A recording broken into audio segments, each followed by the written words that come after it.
let's talk about valves. But I'm going to start with a story first. This is the story of how I learned how to drive manual transmission. I was unfortunate enough that when I was learning how to drive, I had to take my driver's test on a manual transmission or a standard transmission. And the area of New York that I grew up in had mountains. And so I had to learn how to start a car or start a manual transmission car in my first month of driving on these massive hills. So my mom takes me out. She decides I'm going to learn this in a day. And she takes me out to this parking lot of a building that's on one of these mountains. And I swear the parking lot was at a 45-degree angle. So I'm sitting in the driver's seat of this car, and I've got my left foot on the clutch, I've got my right foot on the brake, and I look over at my mom and say, how the hell am I supposed to start the car? How am I supposed to get it forward? And she looked at me and she said, you'll figure it out. So I'm parked in the middle of this parking lot, and I'm going to say probably 2 or 3 times I rolled back to the point of touching the curb at the other end of the parking lot. So finally I figured out the timing between taking my foot off the brake and hitting the gas and lifting my foot up off the clutch to be able to not have the car roll back and just simply move forward from that stopped position. I tell this story because I want you to think about heart valves being very much the same way. Your heart valves prevent blood flow from going backwards or that rolling back in the manual transmission car. It prevents backflow. Okay, so what you've got here is you've got 4 valves within the heart. You've got 2 atrioventricular valves and you've got 2 semilunar valves. Your atrioventricular valves obviously lie between the atrium and the ventricle. We're going to jump to this picture here. They open and close due to pressure in the heart.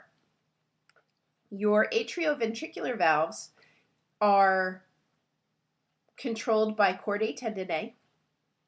So you've got your right atrioventricular valve, or we're going to call them AV valves because that's a mouthful. The right AV valve is also known as the tricuspid valve. The left AV valve is also known as the bicuspid valve. They are controlled by chordae tendineae.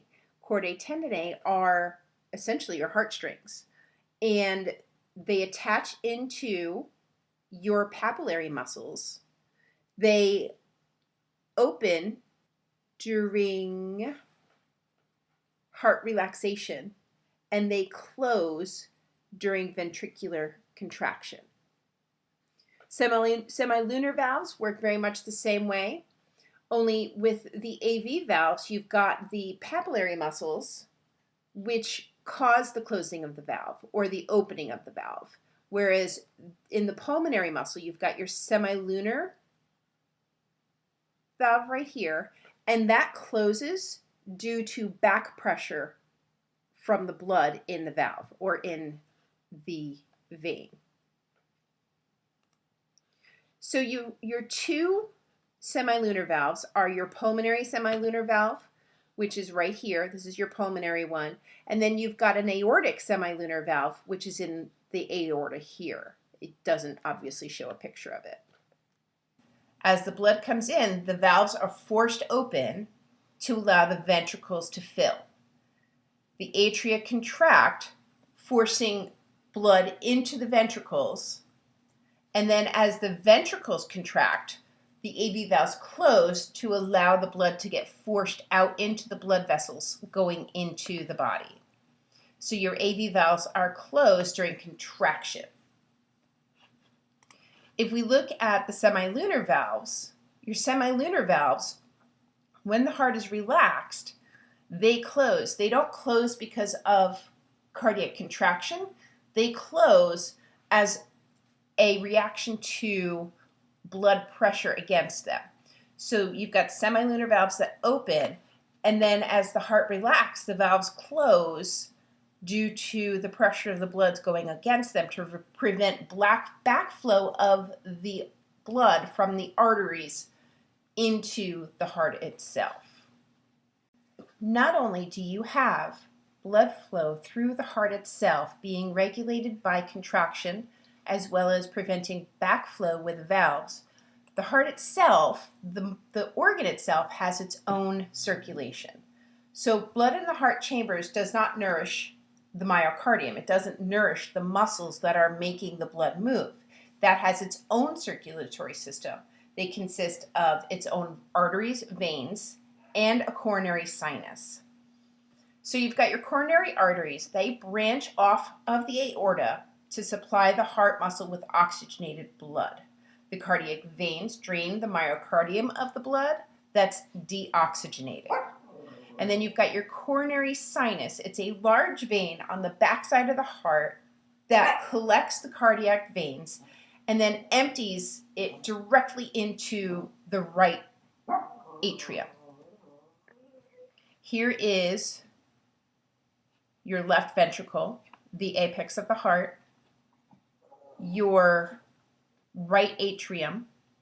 So you've got the coronary arteries and the coronary veins on the back side of the heart, which it's not showing. You have got the coronary sinus, which empties directly into the right atrium. Continuing on, let's look at conduction of the heart. All I really want you to know is I want you to know that you've got your coronary arteries, you've got your coronary veins, which supply the heart with oxygen. The coronary arteries, the coronary veins bring the deoxygenated blood back to the heart into the cardiac sinus, which then empties directly into the right atrium.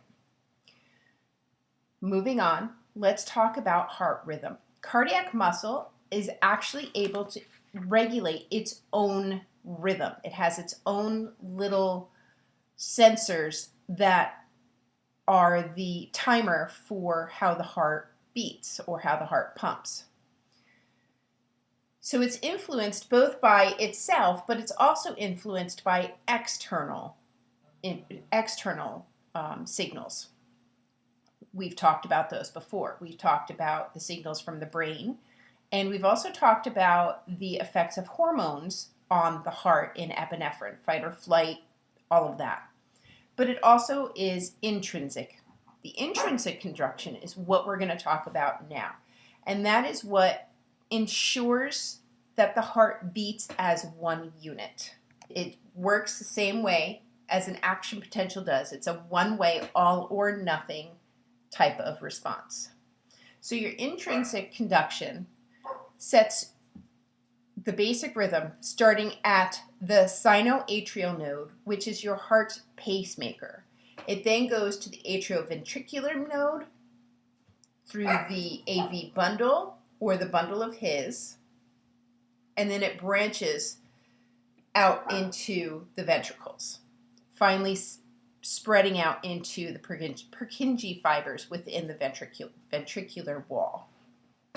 Here is your used my hand, not my pencil or my mouse. Here's your sinoatrial mode. It is the pacemaker. It is what sets the pace for the rest of the heart. It sends the signals out, okay? It's picked up by the atrioventricular mode. So the sinoatrial mode initiates into the atriums.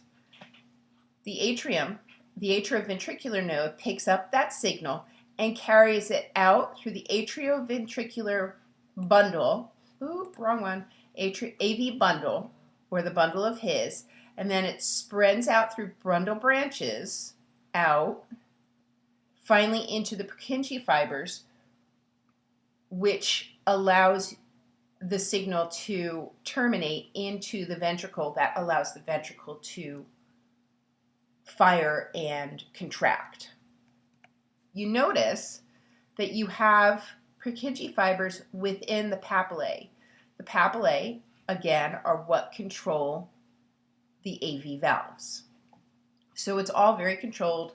It's all very organized in its signal strength and signal direction. So let's talk about cardiac cycle. Cardiac cycle refers to the complete heartbeat. The systole is when you have ventricular contraction. That's when it's pushing body the blood out to the body. The diastole is when you have the relaxation, and that's when the blood is actually coming into the heart. On average, a human heart beats, they say here 75 times a minute. That's an average. Athletes can be as low as 60. People who don't have the strength in their heart, they can be up towards 80 or 90. Your cardiac cycle is typically about an eighth of a second. Again, it varies per each person. For example, when I was younger, my heartbeat would customarily be in and around the 68 times per minute. There's variation. You'll see that in practice if you go into nursing. If not, just know there's variation when you go to the doctor. Continuing on with the conduction of the heart, let's talk about how the blood moves through and what it's called. I have this image up, and it tells you what systole and diastole and what's happening in the heart at that time. Let's start at 1. You've got your blood coming into your ventricles. That's during diastole, okay? That's your ventricular filling. Diastole is where your ventricles are relaxed, and the fill completes mid to late diastole. Just because your ventricles are relaxed does not mean that you are not contracting in your heart, because towards the end of diastole or late diastole, you'll have atrial contraction. And then you'll move into ventricle systole. I think diastole being relax. Systole is just the sound of it is tense. So you've got ventricular systole. That is where you have ventricular contraction. You've got early systole, where you have the beginning of the move, where it's pushing the blood up through the arteries. And then you've got late systole, where you've got the ejection phase. It's where the ventricles truly just push it all out. At that point, your valves are definitely open, your arteries are filled, and you're getting the last of the blood out of the heart to move it. And then you move into the third phase, or your early diastole, early relaxation, where your ventricles are relaxing and the valves have not yet opened up, and then they begin to open up and they fill again, and it goes back into mid to late diastole, where the chambers are filled, atrial contraction, goes into the beginning of ventricular contraction, the semilunar valves open, you've got late ejection phase, which pushes the blood out into the arteries, back into diastole. Let's talk about homeostatic imbalance of the heart. There are certain things that can happen structurally that causes issues within the heart. One of them is you can have a heart block or a damaged AV node. What that does is it releases the ventricles from the control of the SA node. It means there's a lack of talking between the sinoatrial node, which controls the heart rate, and the rest of the heart as far as allowing the ventricles to contract. This results in a lower heart rate, because then the ventricles not talking to the SA node develop their own heart rate, which tends to be slower than the heart rate set by the sinoatrial node. Another issue you can have is a lack of oxygen supply to heart muscle. When this happens, that usually causes a myocardial infarction or death of the heart muscle. This is where you get your heart attack. The third issue is that you'll have fibrillation, or a rapid uncoordinated shuddering of the heart. What that means is your heart's just beating without control. There's an uncontrollable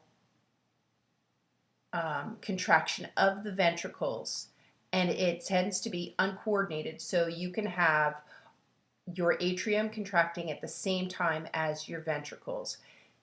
It's kind of like feeling a flutter in your heart. You've got tachycardia, which is an extremely rapid heartbeat. That's when your heart rate is up at 120, 130 when you're not exercising. Tachycardia is, again, a function or a lack of control by the sinoatrial node. And then another condition is bradycardia, which is the opposite, and that is when you have a really slow heartbeat. Tachycardia and bradycardia can be impacted by hormones.